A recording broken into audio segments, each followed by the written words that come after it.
ہم نے ہر دور میں تقدیس رسالت کے لیے وقت کی تم ہواؤں سے بغاوت کی ہے، چھوڑ کر سلسلہ اہل سیاست کا فصول فقط نام محمد سے محبت کی ہے۔ میں سب سے پہلے تو تحریک تحفظ اسلام انٹرنیشنل کے کارکنان کو اس بات پر مبارکباد دینا چاہتا ہوں کہ جن کی کوششوں اور کاوشوں کے سبب سے آج کی تحفظ ختم نبوت استحکام میں پاکستان ریلی کا انعقاد ہوا، اور اتنی شایان شان ریلی اور اس کے شرکاء اس بات کی گواہی دے رہے ہیں کہ ضلع منڈی بہاؤالدین کی سرزمین کے لوگ تاجدار ختم نبوت صلی اللہ علیہ وسلم کی ذات اقدس کے ساتھ وابستگی کا تعلق، قلبی رشتہ اس ذات اقدس کے ساتھ رکھتے ہیں۔ یہ حضرت نوش و بین بخش رحمہ اللہ کی زمین، یہ حضرت حافظ الحدیث رحمہ اللہ کی سرزمین کے باسی اس بات کی غمازی کر رہے ہیں کہ ان کا تعلق خاتم النبیین صلی اللہ علیہ وسلم کی ذات اقدس کے ساتھ بے تمام اور بغیر کسی سبقوں کے ہے، اور ان کا قلبی رشتہ موجود ہے۔ آج پورے ضلع سے کارکنان کا اس طرح تشریف لانا اور اس طرح ریلی کے اندر شرکت کرنی اس بات کی غمازی کر رہی ہے کہ ضلع منڈی بہاؤالدین کے باسی تاجدار ختم نبوت صلی اللہ علیہ وسلم کی ذات اقدس کے لیے ہر لمحہ اپنی جان نثار کرنے کے لیے تیار ہیں، اپنا تن من دھن قربان کرنے کے لیے تیار ہیں۔ معزز سامعین،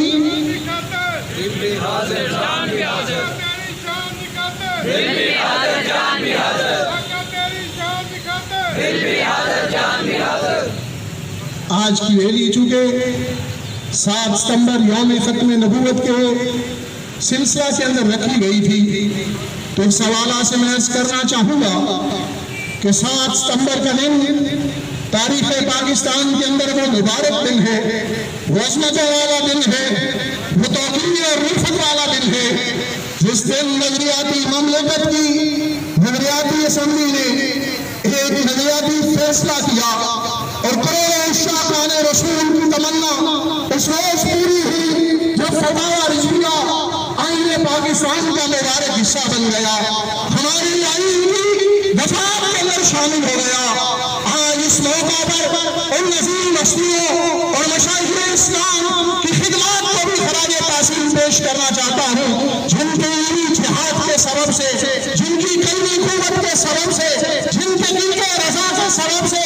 یہ دن امت مسلمان نے دیکھا۔ وہ امام اہل سنت امام احمد رضا بریلوی رحمہ اللہ کی ذات گرامی ہے، جس نے سب سے پہلے مرزا قادیانی کے خلاف علمی جہاد کا آغاز کیا، علمی قوت استدلال کے ساتھ زمانے کو بتلایا کہ یہ جھوٹا دعویٰ نبوت ہے۔ وہ حضرت پیر میرعلی شاہ دہلوی رحمہ اللہ کی ذات گرامی ہے، جس نے اس کا علمی محاکمہ کیا۔ مناظرہ کا میدان ہو، بحث و مباحثہ کا میدان ہو، یا کوئی ایسا مرحلہ ہو، سیف چشتیائی لکھ کر قادیانی سنیت پر ایسی نیک رقم فرمائی کہ اس کے بعد نہ یہ اس کو جواب دے سکیں گے، نہ اپنے اس اعلان کا برملا اظہار کر سکیں گے۔ وہ حضرت علامہ مولانا غلام دستگیر اصولی رحمہ اللہ کی ذات گرامی ہے، جنہوں نے ان کے خلاف علمی جہاد کا آغاز فرمایا۔ اور یہ مبارک دن اہل اسلام کو دیکھنا کس دن سے جہد کے نتیجے کے اندر نصیب ہوا۔ اسلامیان ہند جو آقا کریم صلی اللہ علیہ وسلم کی بارگاہ میں 7 ستمبر کو شروع ہوئے، اس کے اندر کئی مجاہدوں کی کوششیں ہیں، کئی عشاق کی کوششیں ہیں، کئی نوجوانوں کے خون موجود ہیں۔ اور نظیم اشمیہ نے بطل حریت مجاہد ملت علامہ عبدالستار خان نیازی رحمہ اللہ کی ذات گرامی ہے، انہیں حضرت سید خلیل احمد رضوی رحمہ اللہ کی ذات گرامی ہے، جنہوں نے پھانسی کو تو قبول کر لیا، کال کوٹری کی جیل کی صحبتوں کو برداشت کر لیا، لیکن آقا کریم صلی اللہ علیہ وسلم کی ذات اقدس کے حوالہ سے اسی عزم کو دہراتے رہے۔ آقا تیری شان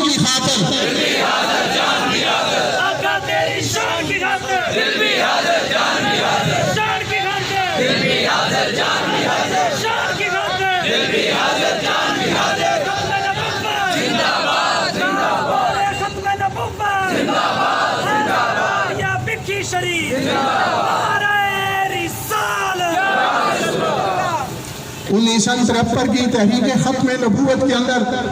ان ہستیوں نے ثابت کر دیا کہ قادیانیوں کا اب اس ملک کے اندر رہنا مشکل ہو چکا ہے، ان کی نقاب کشائی یقیناً ہو جائے گی۔ ان ہستیوں نے یہ واضح کر دیا، اور بالآخر 1974 کے اندر اسی تحریک ختم نبوت کے نتیجہ کے اندر قائد ملت اسلامی حضرت امام شاہ احمد نورانی صدیقی رحمہ اللہ نے اسمبلی کے فلور پر ایک ایسی قرارداد پیش کی جس قرارداد کے نتیجے میں قادیانی ضروریت کو آئین پاکستان کی روشنی میں کافر قرار دیا، اور صرف یہ قرارداد پیش کرنا نہیں تھا بلکہ مرزا قادیانی کے پوتے کو اسمبلی کے فلور پر بلایا گیا، اور قائد اہل سنت امام شاہ احمد نورانی صدیقی رحمہ اللہ نے اس انداز کے سامنے وہ دلائل پیش کیا عقیدہ ختم نبوت کے کہ جن دلائل کو مرزا قادیانی نے توڑ سکا۔ اسمبلی کے فلور پر بار بار یہ اسمبلی کے ریکارڈ کے اندر موجود ہے کہ مرزا پانی طلب کرتا، پانی پیتا، لیکن سکت نہیں تھی کہ مصطفیٰ کریم صلی اللہ علیہ وسلم کے اس غلام کا مقابلہ کر سکے۔ امام احمد رضا رحمہ اللہ کے فیض یافتہ اس عظیم ہستی کا مقابلہ کر سکے اور ان کے سامنے بات کر سکے۔ بالآخر اسمبلی پر یہ واضح ہو گیا کہ قائد اہل سنت امام شاہ احمد نورانی صدیقی رحمہ اللہ جس موقف کو پیش کر رہے ہیں، یہ ایک ساتھ کا موقف نہیں، چند محرکین قرارداد کا موقف نہیں، بلکہ بڑے صغیر کے جمی اسلامی آل ہند کا یہی موقف ہے، اور آقا کریم صلی اللہ علیہ وسلم کی ختم نبوت کی پاسبانی اسی انداز میں کی جا سکتی ہے۔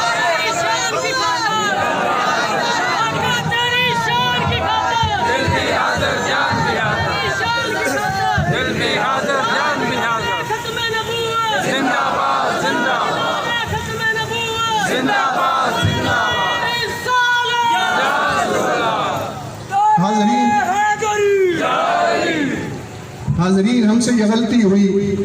کہ ہم نے سمجھا کہ 1974 کو جو اسمبلی کے اندر مقام ہو گیا ہے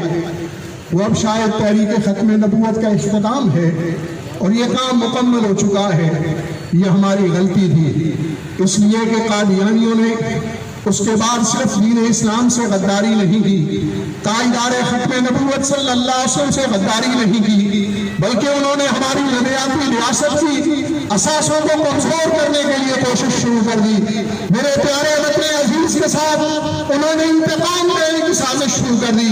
اور عالمی استعماری قوتوں کے ساتھ مل کر ہمارے وطن کے بنیادی رازوں کو پھینچنا شروع کر دیا۔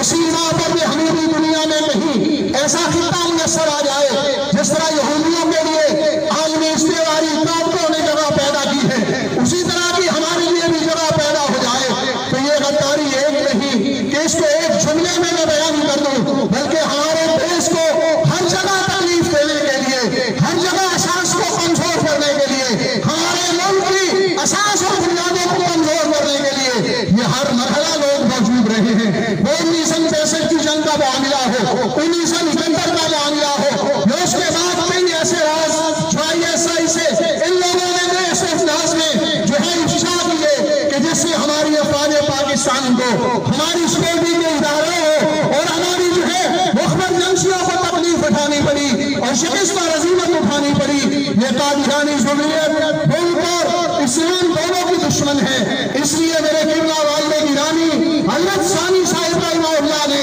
ان کی نقب کشائی کے لیے اور ان کی سرگرمیوں کو روکنے کے لیے تحریک تحفظ اسلام انٹرنیشنل کا پلیٹ فارم قائم کیا۔ رئیس صاحب کی قیادت کے اندر یہ نوجوان جدوجہد کر رہے ہیں۔ آج کی سیکی ریلی کے موقع پر میں یہ بھی عرض کرنا چاہوں گا کہ اگر آپ اپنے نوجوانوں کو عشق رسول صلی اللہ علیہ وسلم کی سرمدی سوغات دینا چاہتے ہیں، اگر آپ اپنے نوجوانوں کی جوانی کا تحفظ کروانا چاہتے ہیں، زمانے کی آلائشوں سے پاک رکھنا چاہتے ہیں، تو غازی صاحب کی قیادت کے اندر تحریک تحفظ اسلام انٹرنیشنل کے لیے اپنے بچوں جوانوں کو وقف کر دیں اور اپنے نوجوانوں کو یہ کام سے ان کی ذمہ داری سونپیں، اس لیے کہ غازی صاحب ختم نبوت کے نام پر سیاست نہیں کرتے، عقیدہ ختم نبوت پر اسمبلی کے جانے کی کوشش نہیں کرتے، عقیدہ ختم نبوت کے نام پر ووٹ دینے کی کوشش نہیں کرتے، بلکہ غازی صاحب وہ ہیں جو خود بھی خاتم النبیین کی شفاعت کے امیدوار ہیں اور جوانوں کو بھی یہی سبق سکھاتے ہیں کہ ہمیں صرف مصطفیٰ کریم صلی اللہ علیہ وسلم کی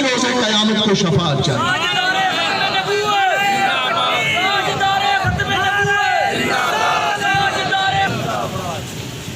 حاضرین، حکومت پاکستان تک اور مقتدرہ حلقوں تک آج کی ریلی کی آواز کو پہنچانے کے لیے اور اس اجتماع کی غمازی کرتے ہوئے یہ میں مطالبہ کرتا ہوں کہ حکومت پاکستان قادیانیوں کو کلیدی عہدوں سے ہٹائے۔ کہ آپ سب اس کی تصدیق کرتے ہیں؟ اور دوسرا مطالبہ ہمارا یہ ہے کہ آئین اسی پاکستان کو مؤثر کیا جائے۔ شاعر اسلام کے استعمال کے حوالہ سے جو قادیانیوں کی سرگرمی ہے انہیں روکا جائے۔ تبلیغی سرگرمیاں قادیانیوں کے ہمارے قانون کے مطابق یہاں بند ہیں، لیکن اس کے باوجود ان کے تبلیغی رسالے، ان کا تبلیغی نیٹ ورک، سوشل میڈیا پر ان کا کام، ان کا ٹیلی ویژن کا نیٹ ورک یہاں کام کر رہا ہے۔ تو کیا قانون اس لیے بنایا گیا کہ اسے ایک مقدس کتاب بنائے رکھا جائے؟ میں قانون کو نافذ کرنے والے اداروں سے مطالبہ کروں گا کہ آئین پاکستان کو ملک کے اندر یسر انداز میں نافذ کیا جائے۔ تمہارے ساتھ ہیں پیر صاحب، قلم بڑھاؤ، ہم تمہارے ساتھ ہیں۔ تاجدار ختم نبوت زندہ باد، زندہ باد۔ ہم ضلع منڈی بہودین میں تحریک تحفظ اسلام انٹرنیشنل کے کارکنان پوری طرح قادیانی ذریت کی سرگرمیوں کو واچ کر رہے ہیں اور پوری طرح اس سے آگاہ ہیں۔ کسی کو بھی ایسا موقع نہیں دیا جائے گا جس سے عقیدہ ختم نبوت کے اندر رخنہ اندازی ہو یا پاکستان کے ساتھ کوئی غداری کا معاملہ ہو۔ معزز سامعین، آج کی اس ریلی کی وساطت سے یہ بات بھی میں پہنچانا چاہوں گا فرانس اور یورپ کے ان ذمہ داران تک جو کہتے ہیں کہ صحافیوں کے ایسے خاکہ شائع کرنا وہ اظہار آزادی کا معاملہ ہے، رائے آزادی کا معاملہ ہے۔ نہیں، انبیاء علیہ السلام کی حامد کا معاملہ اظہار آزادی کا معاملہ نہیں، وہ آزادی اظہار نہیں بلکہ کئی کروڑوں اہل ایمان کے جذبات کی دلازاری ہے۔ اور یہ ثابت کرنا چاہوں گا کہ یہ بنیادی انسانی حقوق کو معطل کرنا ہے اور بنیادی انسانی حقوق کے خلاف ورزی ہے۔ لہذا عالمی طور پر عالمی ادارے اقوام متحدہ UN ایسے عالمی قوانین بنائے، صرف ہمارے آقا کریم صلی اللہ علیہ وسلم کے حوالہ سے نہیں بلکہ تمام انبیاء علیہ السلام کی حانت کے جرم کے حوالہ سے کہ جو بھی حانت کرے اسے پھانسی کی سزا دی۔